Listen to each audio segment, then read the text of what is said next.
Dear Bollywood, let's talk. You dropped the Param Sundari teaser. No dialogues, just visuals. And somehow, miraculously, I already feel the familiar twinge of second-hand embarrassment brewing in my South Indian soul. That deep ancestral cringe that tells me, brace yourself, they're going to do it again.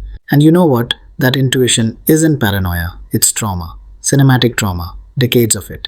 Because in your world, dear Bollywood, South India is not a collection of diverse, vibrant states with complex languages, cuisines, histories, and philosophies. No.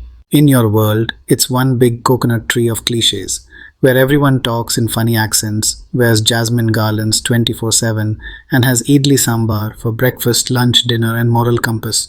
You see a Malayalee girl and your mind goes, perfect. Let's put her in a Kanjivaram sari, give her a big bindi, and have her walk out of a temple in slow motion while Carnatic music plays in the background. Because God forbid she wear jeans, speak fluent English, or have a personality beyond filter coffee and family values. Oh, and the accents, my God, the accents. You've turned them into your personal playground of pain.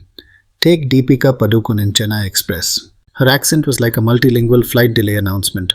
Confusing, misplaced, and honestly just noise.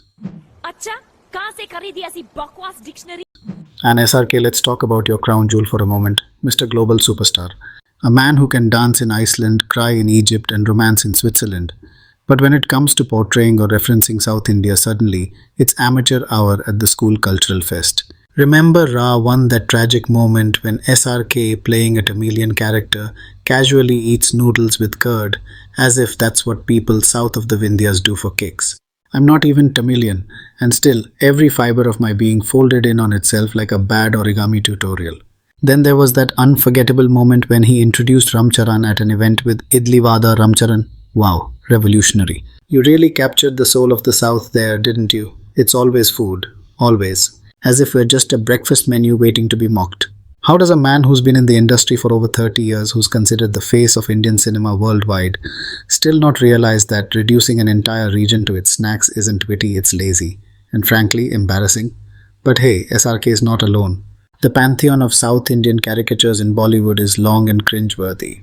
There's Mehmood in Padosan, practically shouting Aiyyo like it was his mating call. Yo, Aiyyo! There's Mithun Chakraborty in Agnipath, I am Krishna near me. I am Nariyal Paniwala, a line so absurd even Shakespeare's ghost needed a drink.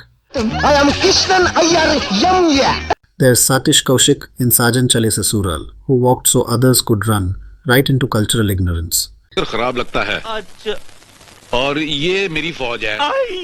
And all of them have one thing in common, an accent so forced, so butchered, it should be classified under the Geneva Convention. And let's not even begin with how you depict South Indian women. Apparently, they're all either stern mother figures with intimidating bindis or overly shy classical dancers trapped in an eternal Bharatanatyam pose. God forbid you show a South Indian woman with ambition, humor, or, wait for it, a modern worldview. That might require nuance and effort. Ew. And the music. Of course. If a South Indian walks into frame, cue the Maridangam. Because it's not a scene, it's a temple procession. Let's throw in some Veena strings too. Bonus points if you add someone saying Amma every 3 seconds. Let's not forget food, the sacred cow of Bollywood's South Indian stereotype. Apparently we only eat idli, dosa and sambar. Ever heard of mean curry Kerala, beef fry, andhra, biryani, chettinad, anything? No. Of course not. Too much research. It's easier to just throw in some vadas and move on.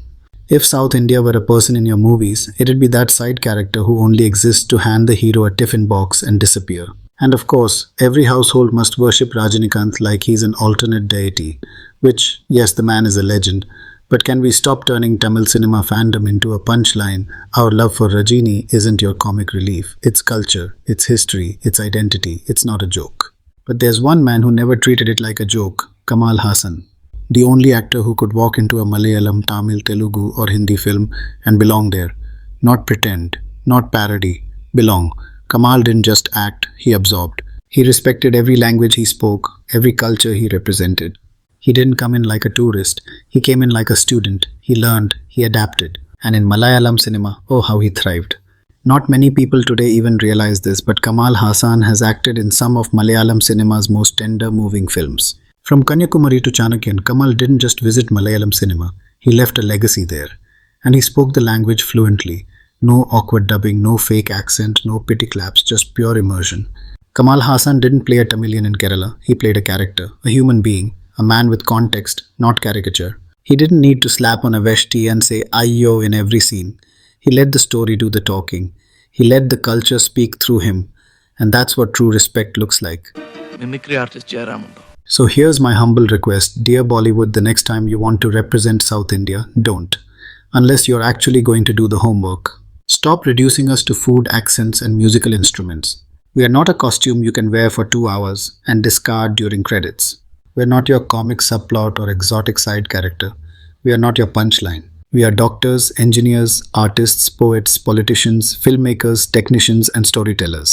We are Mammootty, Mohanlal, Rajinikanth, Kamal Haasan, Dhanush, Fahad Fasil, Parvati, Nithya Menon, Revathi, Sai Pallavi. We are not your walking stereotype. So either show up with some respect or don't show up at all.